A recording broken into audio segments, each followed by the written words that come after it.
Oliver Tree, chanteur américain aux millions de streams et célèbre sur TikTok, était dans cet hélicoptère qui s'est crashé à Rio de Janeiro. And at least 6 people are dead after 2 helicopters collided mid-air over Rio de Janeiro. Fire officials say the crash happened right before 9 local time. Le 14 juin 2026, Oliver Tree, chanteur de renommée, est mort à l'âge de 32 ans dans une collision entre 2 hélicoptères à Rio de Janeiro. Une disparition brutale, absurde, presque irréelle. Et comme souvent dans ces moments-là, Internet a commencé à faire ce qu'il fait toujours. Ressortir les anciennes interviews, les vieilles déclarations, les dernières publications. Mais cette fois-ci, quelque chose était différent. En regardant ces prises de parole des derniers mois, beaucoup de fans ont eu cette impression un peu étrange qu'Oliver Tree essayait de nous transmettre un message bien plus important qu'un simple album ou une nouvelle tournée. Et c'est ce qu'on va voir dans cette vidéo, donc n'hésitez pas à vous abonner si ce genre de contenu vous plaît. C'est très important pour moi.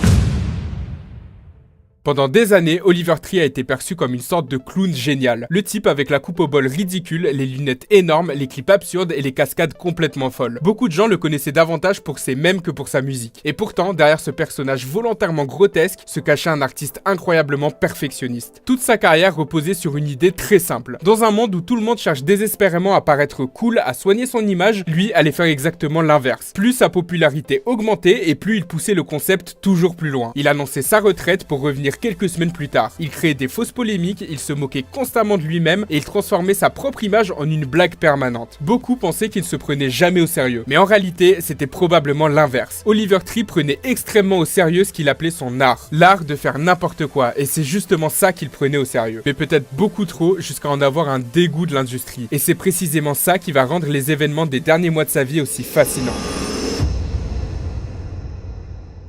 Le 1er avril 2026, Oliver Tree va publier une vidéo qui surprend littéralement tout le monde. Il annonce que son nouvel album, Love You Madly, Hate You Badly, va être annulé. Immédiatement, son armée de fans et les internautes vont penser à une blague. C'est vrai, on parle d'Oliver Tree, le plus gros troll d'internet, et surtout, on est le jour du poisson d'avril. Sauf que non. Quelques jours plus tard, il va publier une seconde vidéo, et cette fois, personne ne rit. Dans cette vidéo à charge, il accuse directement sa maison de disques Atlantic Records. Il va leur reprocher de ne plus soutenir son travail, et il explique même que certaines chansons ont été oubliées dans le système interne du label et que des sorties ont été retardées, que des budgets marketing n'ont jamais été débloqués, mais surtout il prononce une phrase qui va marquer beaucoup de monde. Selon lui, l'industrie ne souhaite plus soutenir sa musique parce qu'il ne fait pas des chansons pensées pour TikTok et pour les réseaux sociaux. Il ne fait plus de chansons virales. Et là je vous vois venir, cette déclaration elle peut sembler anodine, ça peut être un truc random sorti comme ça. Pourtant elle résume peut-être l'un des plus grands problèmes de l'industrie musicale moderne. Pendant longtemps, les maisons de disques investissaient dans des artistes. Elles misaient sur des carrières qui pouvaient durer 10, 15 ou 20 ans. Elle cherchait à développer une identité, un univers, une communauté de fans. Aujourd'hui, beaucoup d'artistes ont le sentiment que la logique a changé. Le succès ne se mesure plus forcément en album ou en tournée. Il se mesure en extraits viraux, en tendances et en statistiques d'engagement. Bien évidemment, vous le savez déjà, les maisons de disques cherchent avant tout la rentabilité. Et c'est pas vraiment de leur faute si le public a changé. Parce qu'à l'époque, on était fan d'un artiste, on le suivait jusqu'au bout. Maintenant, en 2-3 scrolls, c'est fini. Les artistes sont juste des artistes de tendance qu'on suit pendant quelques mois jusqu'à que ça s'épuise. Et donc, l'idée c'est surtout de faire du viral. Et bien sûr, on va pas jeter la première pierre sur les réseaux sociaux puisqu'ils ont permis à des milliers de musiciens de se faire connaître. Sans TikTok, certains artistes n'auraient jamais trouvé leur public. Mais le problème, il apparaît lorsque l'algorithme commence à influencer directement la création elle-même. Lorsque des artistes expliquent qu'on leur demande d'écrire des refrains plus rapides, de raccourcir leurs intros ou de construire carrément leurs chansons autour d'un extrait de 15 secondes capable de devenir viral. Ici, on fait de la musique qui peut être tiktokable, qui peut devenir une trend. À ce moment-là, une question se pose. Est-ce que la musique est encore un art ou est-elle devenue un contenu parmi tant d'autres? C'est là que l'histoire d'Oliver Tree devient particulièrement intéressante. Parce que son album, c'était pas un simple projet commercial pour refaire des bangers comme il l'avait fait avant et repercer sur TikTok. Pendant plus de 2 ans, il a travaillé dessus. Il a voyagé dans plus de 80 pays, il a enregistré de la musique sur les 7 continents et il voulait créer quelque chose qui dépasse les tendances du moment. Quelque chose qui lui ressemble réellement, qui a son identité. En soi, on peut aimer ou non sa musique. On peut trouver son personnage agaçant ou brillant. Mais il faut reconnaître une chose, il n'existe que très peu d'artistes de sa génération qui ont autant refusé de rentrer dans des cases. À une époque où tout est optimisé pour les algorithmes, Oliver Tree, lui, il continuait à faire des choix absurdes, parfois risqués, mais toujours personnels. Finalement, grâce au soutien massif de ses fans, il parvient à trouver un accord lui permettant de sortir l'album sous son propre label. Après des semaines de conflits, il gagne son combat. Son disque sort enfin et la tournée démarre, tout semble s'arranger. Puis, il survient l'impensable. Quelques semaines plus tard, il va disparaître. Et c'est à ce moment-là qu'une autre partie de son histoire refait surface. Dans plusieurs interviews, Oliver Tree racontait qu'à l'âge de 13 ans, il avait perdu son cousin de manière soudaine. Cet événement l'avait profondément marqué et il explique même que cette disparition lui avait fait comprendre quelque chose que la plupart des gens préfèrent oublier. Personne ne sait combien de temps il lui reste. Cette idée est devenue une obsession positive dans sa vie. Il racontait souvent que cette prise de conscience l'avait poussé à essayer davantage de choses, à prendre plus de risques et à vivre plus intensément. Selon lui, la souffrance et la peur pouvaient devenir des moteurs pour profiter davantage du temps qui nous est donné. Quand on regarde aujourd'hui son parcours, on réalise que toute sa carrière semble avoir été construite autour de cette philosophie. Oliver Tree n'avait pas peur du ridicule. Et cette phrase paraît presque banale jusqu'à ce qu'on réalise à quel point la plupart des gens en ont peur. On vit dans une société où chacun surveille son image en permanence. Sur les réseaux sociaux, on montre nos réussites mais rarement nos échecs. Nous voulons paraître intelligents, intéressants, talentueux et admirés et surtout avec une bonne image et politiquement correcte. Beaucoup de personnes, aussi talentueuses soient-elles, abandonnent leur projet avant même de commencer simplement parce qu'elles ont peur de ce que les autres vont penser. Oliver Tree faisait exactement l'inverse. Il acceptait volontairement de passer pour un idiot devant des millions de personnes. Il acceptait les critiques, les moqueries et l'incompréhension. Et paradoxalement, c'est peut-être ce qui le rendait plus libre que la plupart d'entre nous. Parce qu'au fond, on le sait déjà, le ridicule ne tue pas. Le ridicule n'est pas ce qui nous empêche de vivre. Ce qui nous empêche de vivre, c'est la peur du ridicule justement. Et peut-être c'est ça ce que son parcours nous rappelle aujourd'hui. La vie est un chemin incroyablement fragile et elle peut basculer en quelques secondes. On passe souvent des années à attendre le bon moment pour lancer un projet, dire ce qu'on pense et créer quelque chose ou poursuivre un rêve. Et tout ça en imaginant qu'on aura toujours le temps plus tard. Mais la réalité, elle est beaucoup plus brutale. Le temps n'est garanti à personne. Et c'est peut-être pour ça que le dernier combat d'Oliver Tree doit être une leçon de vie pour nous et résonner autant aujourd'hui. Parce qu'il s'agissait pas seulement d'un artiste en conflit avec sa maison de disques. C'était le symbole d'une question que beaucoup d'artistes, de musiciens, de créateurs de contenu se posent actuellement. Faut-il créer ce qu'on aime, ce qu'on kiffe, ce qui reflète notre personnalité au risque de se prendre une vague d'insultes et de moqueries, ou alors faire comme tout le monde et proposer ce que l'algorithme attend de nous? Oliver Tree, lui, il a choisi son camp. Et même si ce choix lui a probablement coûté des opportunités, il lui a permis de rester fidèle à lui-même jusqu'au bout,